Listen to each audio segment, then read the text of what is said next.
Pessoal, tudo jóia? Meu nome é Anderson Luiz Venâncio, sou professor de Sociologia e de Filosofia aqui da Escola Mais Vestibulares. É um prazer estar com vocês. O título da nossa aula de hoje é Preconceito.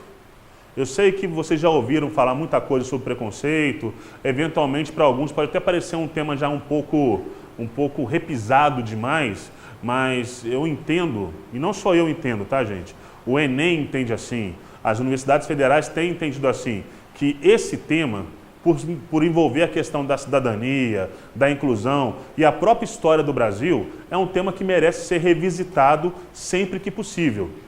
Por quê? Porque vira e mexe, você vai ter questões objetivas que te cobram isso, você vai ter questões discursivas que te cobram isso, e você vai ter, claro, a possibilidade de ter uma redação que envolva um tema paralelo ou a própria ideia de preconceito. Então, para a gente aqui não ficar chovendo muito no molhado, eu gostaria de começar essa aula fazendo uma distinção com vocês entre preconceito e discriminação.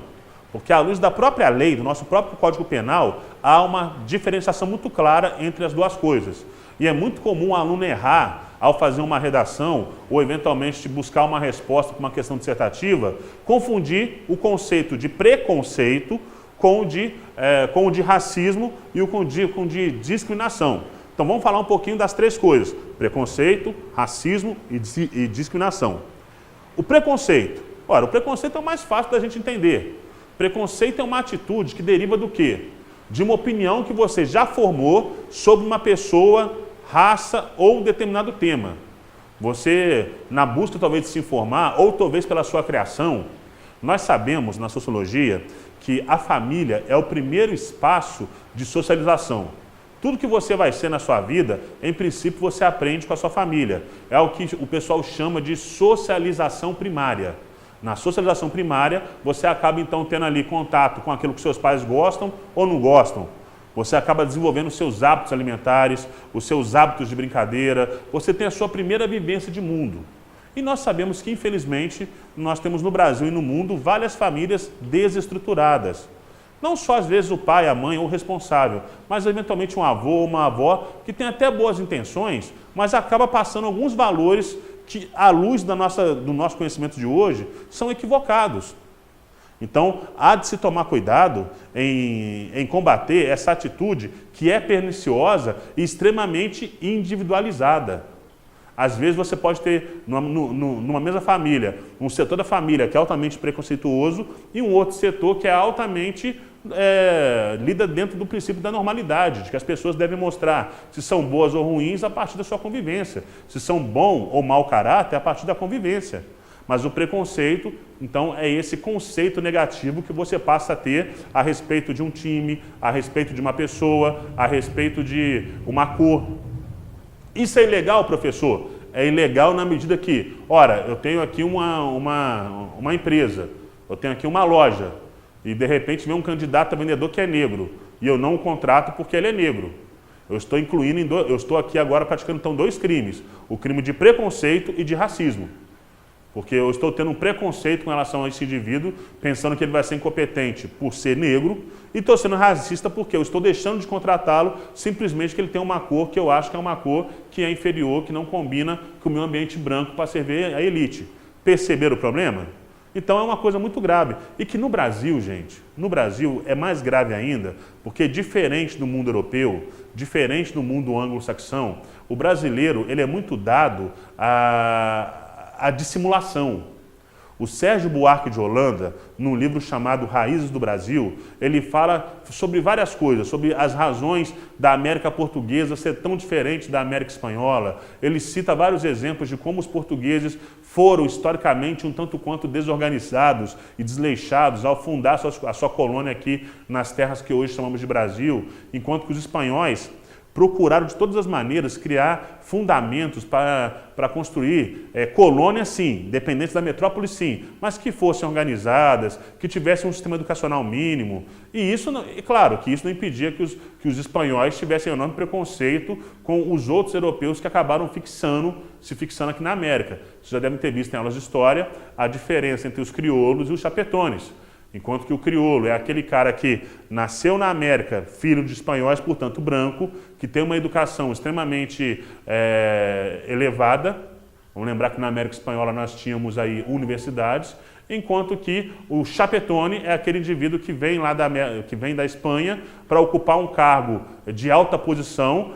Ele é transitório, sabemos que ele fica apenas alguns anos, ou às vezes nem isso, mas ele não se mistura.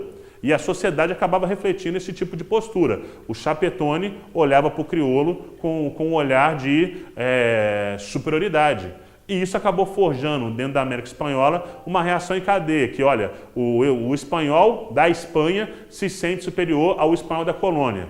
E o cara da colônia se sente superior ao cara que é mestiço, de branco com índio, ou eventualmente o mestiço de branco com negro, que na América Espanhola era em menor escala do que na América Portuguesa, ou às vezes com relação ao próprio nativo, o próprio índio, que ele considerava uma figura inferior. Percebam então que com isso você acaba tendo aí um processo de enraizamento da figura do preconceito que perdura na América Espanhola até hoje. Então, há de se tomar muito cuidado. E o preconceito, ele se instala nas nossas vidas, às vezes de uma forma extremamente sutil. Você nem percebe e, de repente, ele já está lá fazendo parte do seu cotidiano. Ele se manifesta por meio de olhares, por meio de postura corporal, linguagem corporal, a forma de falar, a forma como nós tratamos quem nos presta o serviço. Tudo isso reflete o nosso passado escravocrata, da Casa Grande e da Senzala, misturado a essa questão do homem cordial. O racismo já vai para uma outra linha. O racismo é quando você deliberadamente toma decisões amparado pelo único critério de raça. Tanto faz que aquela pessoa é rica ou pobre. Se ela tem uma cor diferente da sua, logo ela é objeto do seu desprezo. E isso é muito perigoso, porque percebam, o racismo sempre é uma atitude dissimulada de desprezo. Você odeia aquela pessoa pela cor que ela tem, pelo biotipo que ela representa. Então você passa a militar de forma a tentar destruir essa pessoa. Recentemente vimos casos na França de túmulos de judeus serem profanados. Quer dizer, o ódio que alguns grupos radicais na França desenvolveram sobre os judeus, você fala, professor, mas o caso do judeu se encara como um conceito de raça. Bom, o encaminhamento que eles dão é como se fosse um racismo, entendendo que o judeu nem pertence à raça dos humanos. Muitas vezes entendendo que o judeu é um elemento bizarro dentro da sociedade, uma espécie de câncer que deve ser combatido. Então engana-se quem pensa que o racismo se aplica apenas a negros ou descendentes de indígenas ou às vezes a mestiços. O racismo também pode se aplicar a ciganos, pode se aplicar a judeus. Quando o racismo é uma atitude que nós temos em que você vê o outro não mais como um ser humano como você, sujeito a erros e acertos, sujeito a todos os benefícios e malefícios que a humanidade representa. Você encara que os problemas da sua sociedade partem daquele grupo, e esse grupo tem que ser eliminado. E isso é uma atitude, no mínimo, asquerosa, porque nega o próprio princípio do que é a humanidade, e é um ato de ignorância. O nosso querido Platão e o próprio Sócrates, Platão e Sócrates caminhavam na mesma direção ao dizer que como é que você garante a justiça? A justiça vem do conhecimento. Conhecimento do outro e conhecimento sobre si mesmo. E o Platão, ele vai além, ele fala que só faz o mal quem não tem conhecimento. Nesse ponto, até acho que o Platão ele exagera a mão, na medida que ele está idealizando demais o ser humano, acreditando que o ser humano é incapaz de fazer o mal. Mas, na verdade, nós sabemos que, infelizmente, sim, as pessoas fazem o mal. E o racismo é uma das formas mais cruéis de você fazer o mal. E muitas vezes, gente, o racismo pode não ser explícito. Você, por exemplo, coloca num anúncio de jornal assim, olha, procura um funcionário de boa aparência. Ora, essa boa aparência, vamos combinar que pode ser qualquer coisa. Então, quer dizer, você não quer alguém obeso? Você não quer alguém de cabelo preto? Você quer alguém que seja loiro, de olho verde? Ou você quer alguém só que seja de olhos negros, de cabelo preto? Vai. Mas cá para nós, a aparência realmente determina o currículo da pessoa? Você quer um vendedor ou vendedora? Você quer que essa pessoa seja eficiente naquilo que ela vai fazer? Até que ponto a aparência dela deve determinar se ela deve possuir ou não possuir aquela vaga? Hoje em dia, esse tipo de conduta é vista como criminosa. Você não pode mais produzir anúncios assim, tá certo? Sob pena aí de você responder com multas pesadas junto à delegacia do trabalho. Então nós vimos, e se nós olharmos historicamente, vocês vão ver que o racismo provocou enormes prejuízos, onde ele foi praticado de forma descontrolada, onde as pessoas simplesmente faziam, muitas vezes, como é o caso da África do Sul, na figura do apartheid. O apartheid era feito, quer dizer, você branco se afasta do negro, as leis Jim Crow nos Estados Unidos, que também separavam brancos de negros, isso aí causou enormes cunhas, fissuras terríveis, que até hoje tanto os sul-africanos quanto os estadunidenses têm dificuldades tremendas aí em tentar superar. E por fim nós temos a questão então, te falei do preconceito, te falei do racismo, o que é que está faltando falar para você então? Nós temos preconceito, racismo, nós também vamos ter uma outra postura muito negativa que pode afetar as nossas relações humanas, que é a questão da discriminação. Aqui eu tenho uma pegadinha para vocês. Você pode ser preconceituoso sem ser racista. Quer dizer, eu tenho raiva de pobre, não quero pobre perto de mim, seja ele branco ou negro. Então aí eu estou sendo evidentemente preconceituoso, mas não estou agregando um componente de raça a esse ódio que eu estou explicitando. A discriminação segue a mesma lógica. Você pode discriminar sem ser racista. Discriminar é quando você, de forma muito objetiva, de forma muito clara, estabelece um critério que vale para um, mas não vale para outro. Você rompe com um princípio que deve nortear qualquer sociedade, que é o princípio da justiça. Dá a todos segundo o seu merecimento, segundo as suas possibilidades e, claro, condições idênticas aí de competir, de poder tentar conquistar algo. Os Estados Unidos se tornaram uma nação afamada pelo mundo afora porque ele vendeu a ideia, que para alguns pode ser enganosa, para outros não, aí a critério de quem me ouve, a ideia de que lá todo mundo tem uma oportunidade. Se você chega, você pode eventualmente começar como um homem lá que está varrendo o chão e de repente terminar como um grande empresário. Um dos argumentos do Trump na eleição dele era justamente esse. Eu herdei uma fortuna sim, mas a fortuna que eu herdei não é nada comparado ao que eu tenho hoje. Eu fui crescendo por conta do meu mérito. É o self-made man, que é um mito muito profundo na história dos Estados Unidos. É óbvio que a maior parte dos pobres que trabalham nos Estados Unidos continuam pobres, tal como no Brasil.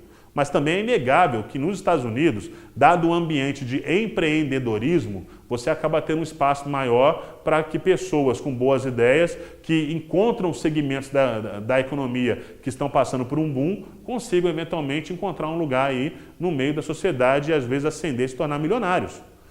No Brasil nós temos um ambiente muito mais hostil a isso, por conta da nossa carga tributária, por conta principalmente das nossas discriminações. Aqui vale muito o QI, né? O que indica. Então eu quero uma vaga de diretor, quero uma vaga de professor, vou sempre recorrer aí a indicações. Por quê? Porque são as regras do jogo. Se não for indicado, meu currículo nunca vai chegar nas mãos certas. Mas aí, em cima disso, nós às vezes acabamos por fazer uma série de discriminações. É muito comum você, às vezes... E a discriminação, gente, em vários momentos ela se confunde muito com a questão do preconceito. Mas são tipologias diferentes. O preconceito, ele pode ser sutil. A discriminação também. Discriminar é tratar uma pessoa de forma desigual. O preconceito é você chegar a nutrir sentimentos extremamente negativos, de até nutrir o desejo de praticar uma certa violência contra um grupo, só porque aquele grupo você entende que não está no mesmo nível que o seu, é um grupo inferior. Enquanto que o racismo é o ódio, é a ideia de que você, como elemento biológico, é superior àquele outro elemento. E tudo isso, gente, ainda está na pauta do Brasil. Nós não conseguimos romper com isso. Vira e mexe, nós encontramos... Eu gosto muito da tipificação legal que existe nos Estados Unidos. O tal do crime de ódio. Quando você mata alguém porque essa pessoa é gay, quando você mata alguém porque essa pessoa é negra, quando você mata alguém porque essa pessoa está professando uma fé diferente da sua, você está cometendo um crime de ódio. Que, na verdade, o preconceito, o racismo e a discriminação brotam de uma mesma coisa muito negativa, que é o ódio. E segundo Platão, e segundo o próprio Sócrates, é possível romper com esse ódio na medida que você entende melhor quem você é e quem são os outros. Conhece-te a ti mesmo, como diria o Sócrates, e depois incorpore a ideia de que só sei que nada sei. Que aí com isso você abre um espaço muito promissor para você entender a sociedade e o mundo que te cerca.